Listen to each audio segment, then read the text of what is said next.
Franklin method, we use bone rhythms to help us to understand the function of the body so that we can become more efficient in our movement. So we're going to have a look at the pelvis.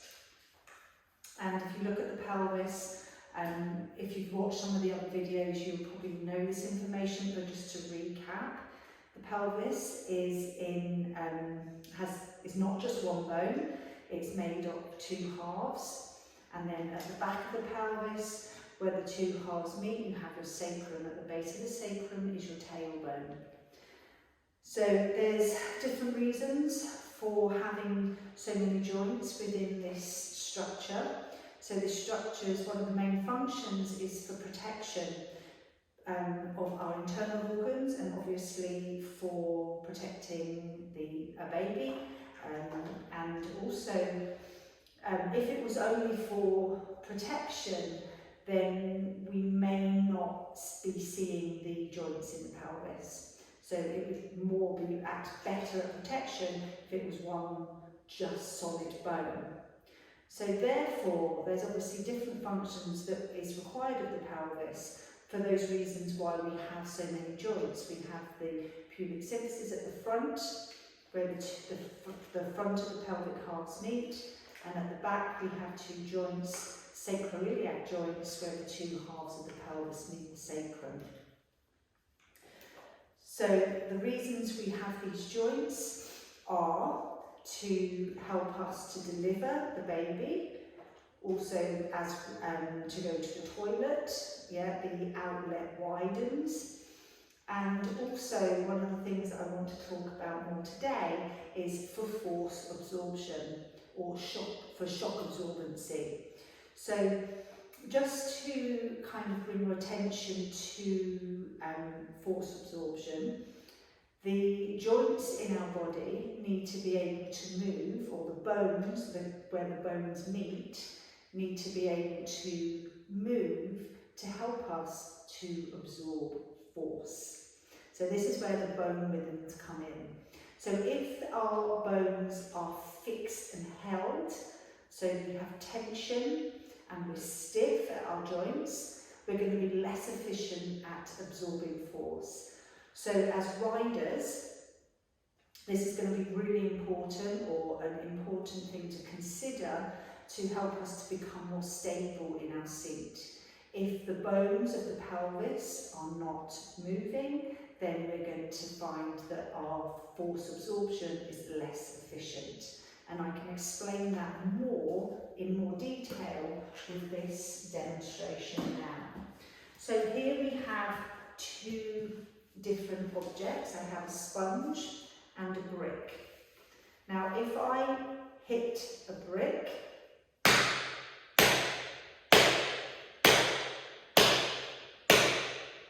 in no time my hand is going to become very sore. The brick is absorbing the force of my hand, but it's not very efficient because my hand is becoming very sore. Then we have the sponge.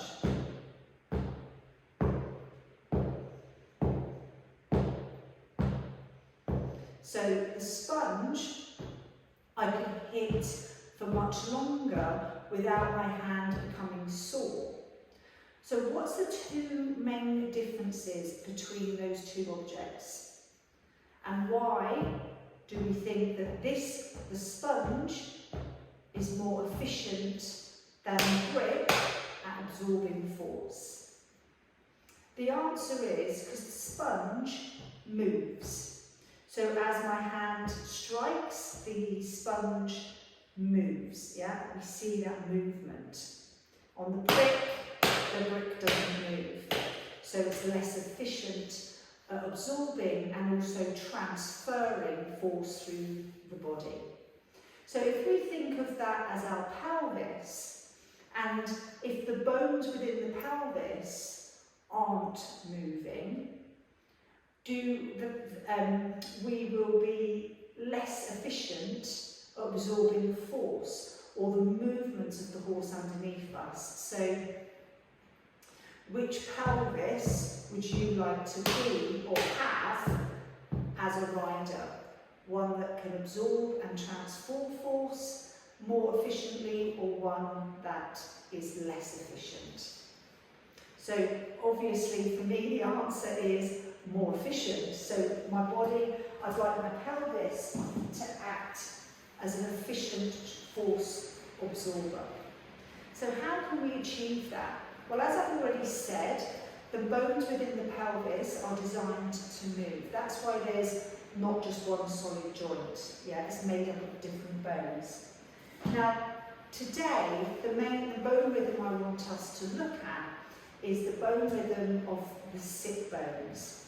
So if we look at the pelvis, you can see each half of the pelvis. Yeah, at the front we have our hip bones, and underneath we have our sit bones. Okay, so these hip bones, we've shown them on ourselves. So the front of the pelvis are hip bones, and underneath the pelvis are the sit bones. So on my right half of my pelvis, my hip and my sit bone.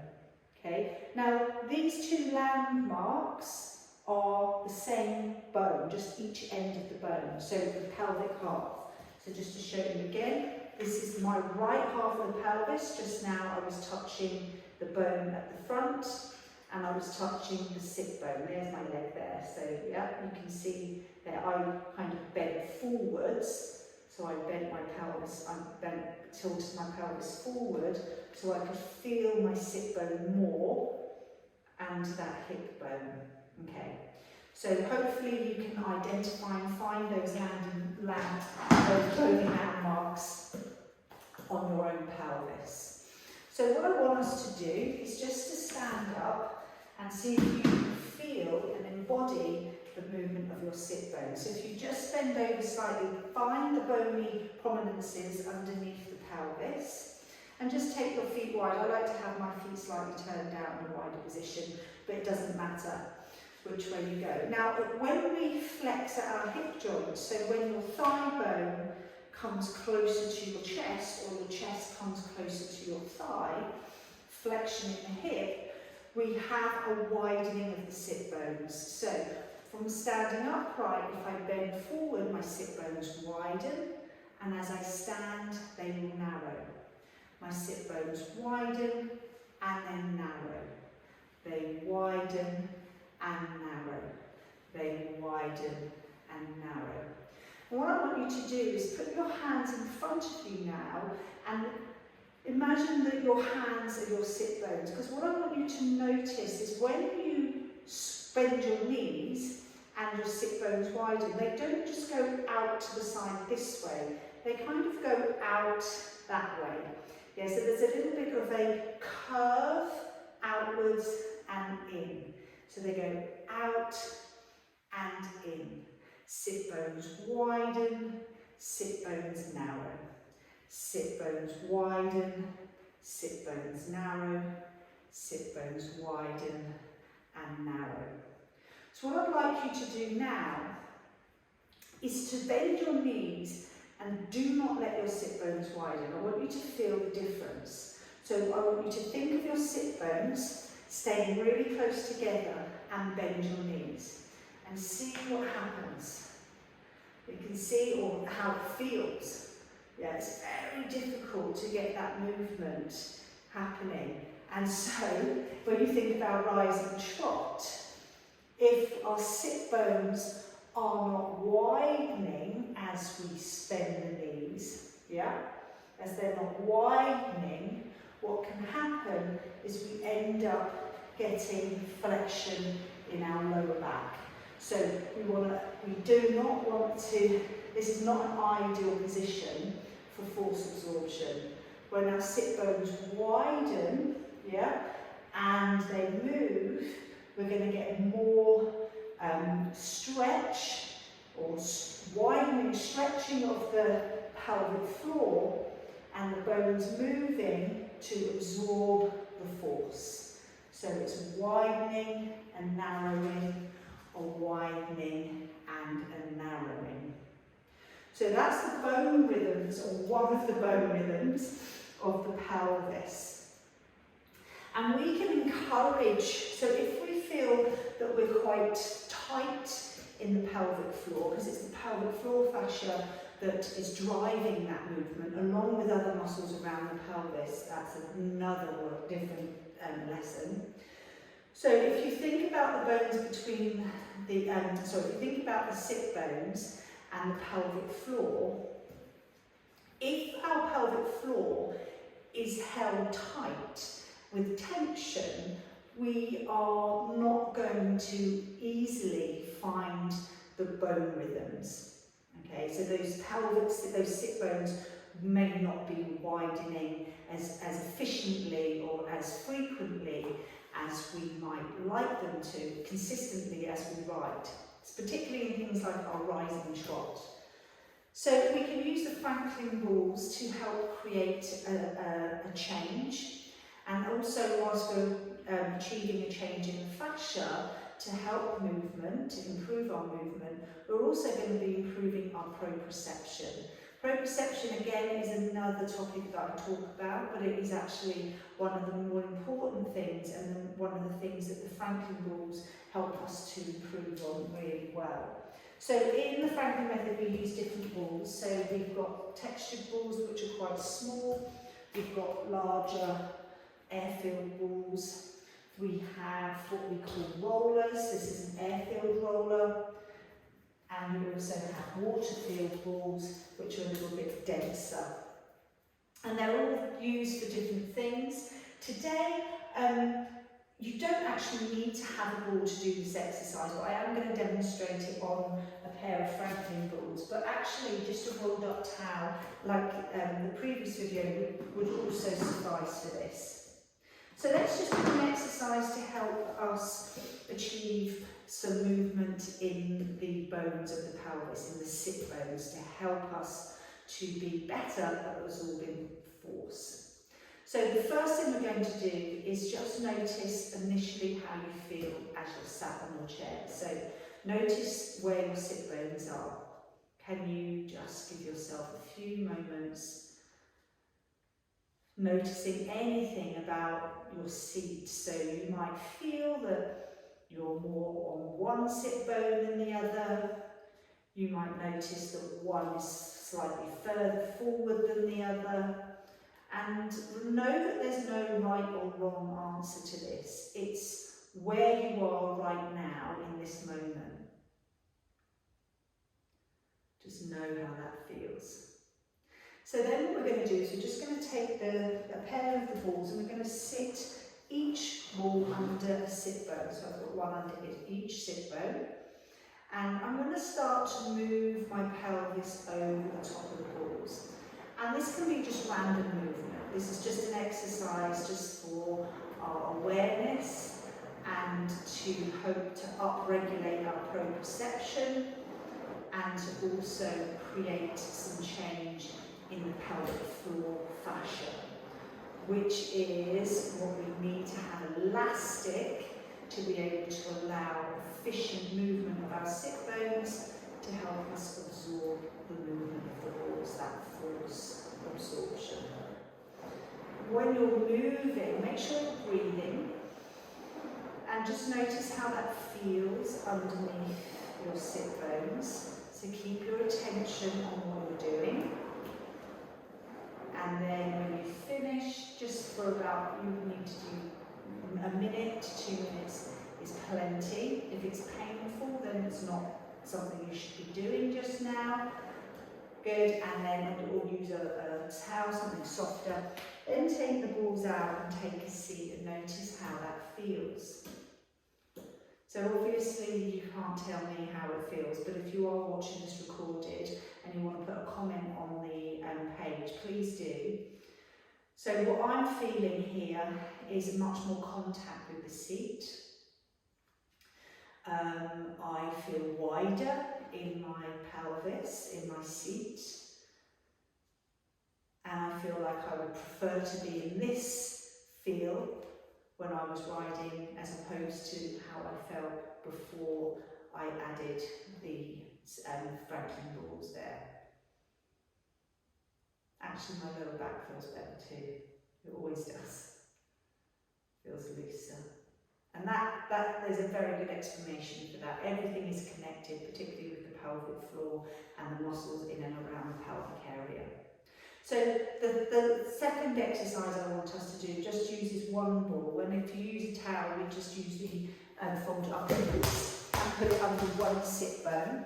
So you're going to take one ball and pop it underneath the right sit bone, and then your left sit bone is on the chair. So effectively what we've done is pop that up, and then this sit bone is down. So we've created more space between the sit bones. So the fascia between them and the muscles between those two bones are on a stretch. So now I want you to lift up that half, the left half, to bring yourself up to meet that right sit bone, and then lower it down. Lift it up and lower down. Lift it up and lower down. So this is what I call a workout for the pelvic floor. It helps us to strengthen the pelvic floor in a very functional way. Make sure you breathe. Yeah, shoulders are relaxed, and you're lifting and lowering. So we lift and it shortens, and when it lowers, you've got to allow the pelvic floor to stretch. Yeah, in, out, in, and out. Then remove the ball and notice how that feels. I literally feel like I'm going to fall off the chair that way. So I can't actually stay like that. I need to do my other side. So hopefully again you're noticing some changes in what you feel. Obviously we're up-regulating our proprioception all the time, the connection to our mind and that area of our body. And the better that comes, the clearer those messages are, the more we're able to feel the horse's movement and react to the horse's movements. Good. Breathe. No lifting the shoulders. Breathe. Good. Now, some of you, I know from working with clients that sometimes we can start to feel this in the hips. It's not wrong. You might feel it in your back. It's not wrong. What I want you to identify is if it's painful, then you don't need to do it, okay? Pain is a sign that there's something not right, and we need to, scope back a bit, and there's other things. If anybody's suffering, feeling any pain, then if you've got questions you need to ask, just give me a shout. Yeah, because we can work with that. Good. And then take it out. How does that feel? Feeling grounded. Feeling wider. Perfect. And just so that we balance ourselves out, we've done one side and the other, and for our nervous system and for our proprioception, what I'd like to do is just take you back onto both balls again, so you're level, and then do some pelvic tilts. So for this one I'll turn sideways on, and again we're going to just move in a pelvic tilt. So as my pelvis rolls backwards, my sit bones come together, and as they go back, my sit bones widen. Yeah, so as my chest and my thighs come closer together, sit bones widen, sit bones narrow, sit bones widen, sit bones narrow, and wide, and narrow, and wide, and narrow. So whilst we're focusing on the bone rhythms, all of the muscles will start to organise themselves. So we don't need to go, which muscle am I working? What's happening? We want this movement to be happening within the pelvis.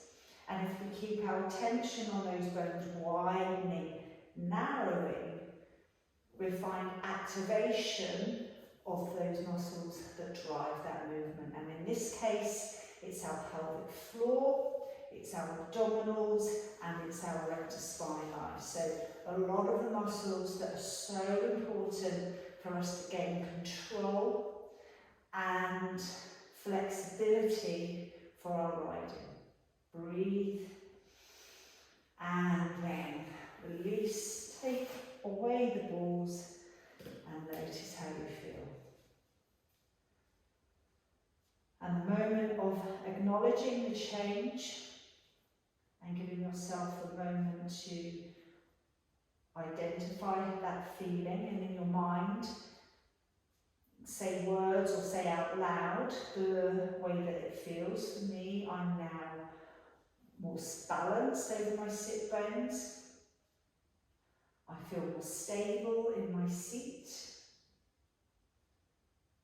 I actually feel more organised in my upper body. I feel like my spine is more naturally in its upright place. Yeah, my pelvis feels happier in its position, which is now allowing my spine to feel more balanced. Brilliant. So I hope you found that useful, and I hope that what I'd like you to do is practice this work at least 3 or 4 times a week. And what you'll identify is that the changes will stay for longer. When you first do it, you get this great feeling, and then because mostly it's our proprioception that we're changing, that sort of changes in our nervous system, the more we do it, it becomes an accumulative change. So the more we practice that, the more we are going to see that change lasting for longer in the body. And the quicker your nervous system will react to the stimulus, so the results will come quicker, so you can do it for shorter periods of time to get the same change. But on that note, longer doesn't mean better. I wouldn't work for more than a couple of minutes on each area, because if you stimulate the nervous system too long, you start to down-regulate it. So it starts to almost switch off, it becomes more numb. So we need to kind of just do it for 2 minutes is approximately, sometimes a little bit longer than that, but 2 minutes, and then see whether the change is noticeable at that point. And then, yeah, not too long is all I would say. So any other questions, do let me know. I hope you've enjoyed it, I hope you found it useful. And this stuff is all transferable into the mounted work, which I will get to do some mounted work for you to show you that. The Franklin Method balls, I do have a stock of them that are available if anybody wants them, but I'm sure that your normal Amazon and places like that, you'll also be able to purchase them there. But if you've got any questions, do let me know.